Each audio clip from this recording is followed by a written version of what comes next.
Bienvenue à l'hôtel Rixos de Tripoli. Alors vous voulez savoir comment marche le journalisme de guerre? Eh bien c'est une occasion exceptionnelle que vous allez trouver là. Donc tous les journalistes étrangers autorisés à se rendre en Libye sont stationnés dans cet hôtel, un grand hôtel de luxe récemment construit par une société turque. Et les journalistes ne sont pas autorisés à se promener dans la ville sans être escortés, donc ils vivent là en circuit fermé, ayant généralement leurs informations sur le pays d'après les dépêches des agences qu'ils reçoivent, et ignorant tout de la réalité de ce qui se passe en dehors de l'hôtel. Mais ils ont la chance de pouvoir ici rencontrer tous les dirigeants du pays qui viennent les uns après les autres faire des points de presse tous les jours, voire plusieurs fois par jour. Alors pourquoi ils sont enfermés ici? Eh bien parce que au début de la guerre, on les a laissés circuler avec des voitures individuelles, et puis on s'est rendu compte que certaines équipes de journalistes, sans qu'on sache qui à l'intérieur de ces équipes, certaines équipes de journalistes ont déposé des balises qui ont servi à des bombardements de l'OTAN. Donc on a pris à ce moment-là la décision de les enfermer dans cette cage dorée et d'organiser des voyages pour eux quand ils ont besoin de se rendre en groupe dans certaines localités pour constater les résultats des différentes batailles. Vous vous demandez probablement comment ça se fait que dans une période comme celle-ci, il y a tant de mensonges dans les médias. Comment se fait-il que des gens, journalistes professionnels, viennent vraiment de manière délibérée mentir devant la caméra au cours du conflit? Alors, pour comprendre ça, il faut se remettre dans le contexte. Bon, ici se déroule une guerre qui est absolument fondamentale pour l'avenir du continent noir dans le siècle suivant. Donc toutes les puissances du monde veulent avoir des agents sur place. Et toutes les puissances qui sont engagées dans le conflit veulent trouver un moyen de justifier leur engagement auprès de leur opinion publique. Cela veut dire que par rapport au nombre de places disponibles dans cet hôtel, il n'y en a pas assez pour recevoir les agents de tous les services secrets qui voudraient être présents ici. Donc il y a une compétition entre eux pour pouvoir glisser leurs informateurs. Vous comprenez bien que dans ces conditions, il est irréaliste de penser que une équipe de télévision puisse venir ici sans être composée d'espions. C'est simplement irréaliste. Alors une équipe de télévision, c'est composé habituellement de 3 personnes. Donc vous avez celui qui a une belle gueule et qui parle à la télévision. Donc ça d'habitude c'est un journaliste qui a un long background derrière lui, qui connaît un peu les sujets. Alors si c'est un Français par exemple, il aura fait l'Institut des hautes études de la défense nationale, on lui aura proposé cette formation parce qu'on l'aura remarqué comme étant un journaliste compétent, et puis au cours de cette formation, il aurait été approché soit par la DGSE, l'enseignement extérieur, soit par le renseignement militaire. Et puis il aura pris l'habitude, au cours des différents conflits qu'il est amené à traiter, il aura pris l'habitude de faire passer de l'information quand on le lui demande. À côté de lui, il y a ce qu'on appelle le producteur. Donc c'est la personne qui s'occupe de la logistique. Alors ça, en général, ça c'est le militaire, proprement dit. Donc là, c'est un officier de renseignement militaire qui s'est doté d'une carte de journaliste la veille au soir et qui va être resté en contact direct avec sa base grâce à des téléphones satellitaires. Et le troisième, c'est le technicien. Bon, le technicien, souvent, il est un peu baraqué, avec des tatouages partout. Lui, il vient des forces spéciales et il est chargé de couvrir l'équipe. Donc quand ces gens-là vont être amenés à traiter l'information, ils ne la reçoivent pas tous de la même manière. D'une part, ils veulent du renseignement à transmettre à leur capitale. D'autre part, ils doivent utiliser ce qu'ils voient et le déformer pour que ça serve la propagande de guerre. Une surprise est de constater que si on regarde les journalistes venant des pays impliqués dans le conflit, on verra qu'ils se connaissent entre eux. D'ailleurs, ce sont les mêmes qui sont ici, qui étaient à Bagdad à l'hôtel Palestine, que l'on a vu en Afghanistan, que l'on a vu en Yougoslavie. Ils se connaissent entre eux puisqu'ils se retrouvent d'un théâtre d'opération à un autre. Et puis ils se connaissent entre eux parce que souvent, leurs services respectifs les ont mis en contact ou ont planifié des choses pour eux avant qu'ils ne se rendent ici. Donc dans ce travail, on les voit fabriquer l'information. Par exemple, avant-hier, il y a eu une ville qui a été attaquée par l'OTAN et il y a eu un massacre de civils, en fait un bombardement qui a été fait sur des maisons civiles. Alors comment est-ce que l'OTAN va justifier ça? Donc de deux manières. D'une part, on va détourner l'attention. Donc on a annoncé immédiatement que un des fils de Kadhafi avait été tué au cours d'un combat dans une autre région du pays. Donc tout le monde s'est mis à broder sur cette mort avant qu'elle ne soit démentie. Ça occupe l'attention et on ne parle pas de l'énorme bavure qu'on vient de faire à côté. Puis quand même, il faut aborder un peu cette bavure.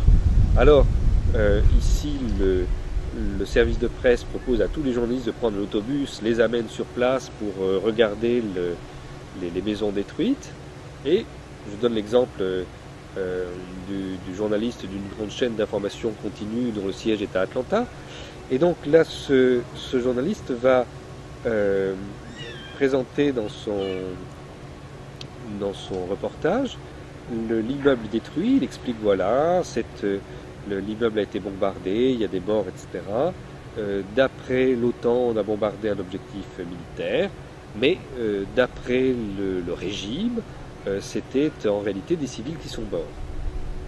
Et puis là, il va faire quelques pas et il va ramasser par terre une vareuse. Et en la prenant la main, il dit « ça, c'est un morceau d'uniforme militaire, donc vous en concluez ce que vous devez en conclure, mais ça signifie le bombardement était justifié. » Donc ça, c'est vraiment une fabrication d'événements. Parce que quand vous êtes dans un pays en guerre, dans lequel on a distribué des armes absolument à tout le monde a un bout d'uniforme sur lui. Hein, les gens, ils essayent de se fabriquer eux-mêmes leur uniforme. Donc le fait de ramasser une vareuse par terre, ça ne veut strictement rien dire. Ça n'est aucunement la preuve que l'immeuble était habité par des militaires. Et n'importe qui se trouve ici, qui se promène alentour, comprend ça instantanément. Ou encore, la même équipe de télévision, l'autre jour, était invitée à un iftar, c'est-à-dire un repas pour briser le jeûne du Ramadan. Donc dans une grande tente, une organisation charitable distribuait des repas. Et puis à l'intérieur de cette tente, donc c'était un peu chaud, c'était un peu étouffant, il y avait des vasques avec de l'encens, comme ça se fait en Orient, pour que ce soit plus agréable.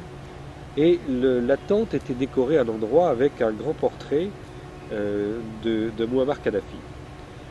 Alors les gens de CNN, toujours eux, ont pris cette vasque d'encens, ils l'ont placée devant le portrait du leader, et puis se sont installés pour faire des images donnant l'impression que un culte est célébré à la personnalité de Mouammar Kadhafi. Donc après, on va pouvoir faire un reportage en brodant sur le délire du culte de la personnalité et tout ça.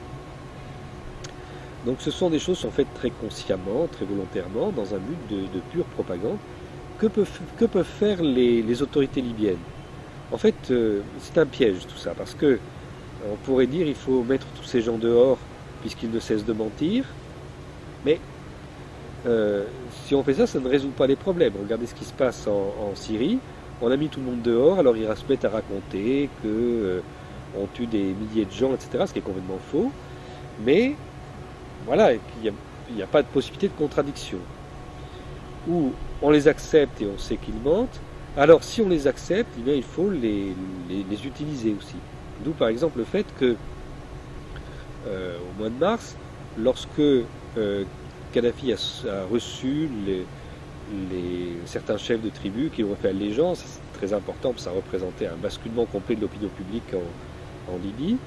Eh bien, il est rentré sans qu'on sache comment, fort discrètement, dans cet hôtel. On a installé un studio de télévision dans le sous-sol de l'hôtel, et c'est là qu'il a reçu les chefs de tribu, ceci passant en direct à la télévision, donc aussi sur les écrans que tout le monde a dans les chambres et dans les parties communes de l'hôtel. Notamment, vous voyez là derrière moi, il y a cette salle de thé là, en bois, très jolie, très agréable, où tout le monde était en train de regarder la télévision, et donc tout d'un coup il réalise que Kadhafi est dans l'hôtel. Vous imaginez un peu la panique dans ce petit monde. Et tout le monde veut rentrer dans le studio en bas, mais la sécurité les en empêche. Chacun utilise ses téléphones satellitaires pour informer l'OTAN de ce qui se passe, mais l'OTAN ne peut pas bombarder, puisque précisément toute la meute des journalistes étrangers se trouve là. Lorsque l'entretien a été terminé, Muammar Kadhafi est sorti dans le hall de l'hôtel pour les provoquer un peu. Il est revenu dans le studio, et là, il a disparu. Personne ne sait comment il est sorti de l'hôtel. Et pour vous dire comment ça s'est passé, le lendemain, on a retrouvé deux journalistes, dont un journaliste d'un des plus grands quotidiens américains, qui se trouvait pieds nus dans le sous-sol de l'hôtel, à marcher sans faire de bruit, avec dans les mains un système à ultrasons pour tester les murs, parce qu'il était à la recherche d'un éventuel souterrain qui aurait pu permettre à Kadhafi de sortir sans être vu de l'hôtel. Vous admettrez que le fait d'avoir ce genre d'engin dans les mains n'est pas exactement ce qui est nécessaire pour un journaliste de presse écrite. Donc ça c'est l'ambiance d'ici, et ceci parfois se fait avec une certaine tension, parce que il peut se faire que tel ou tel journaliste soit connu comme ayant des responsabilités importantes dans le service de renseignement pour lequel il travaille. Il peut se faire qu'il y ait des rivalités entre des services de renseignement, et tout ça parfois se crispe et pourrait dégénérer.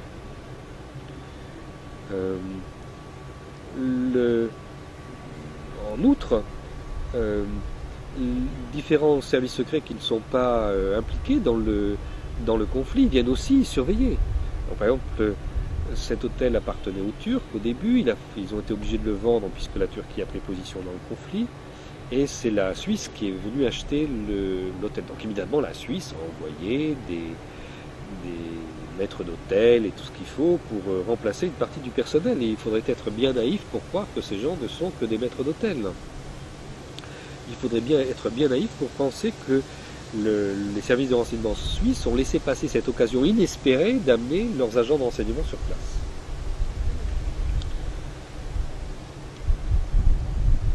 Je ne sais pas comment il faut terminer, mais... C'est bien.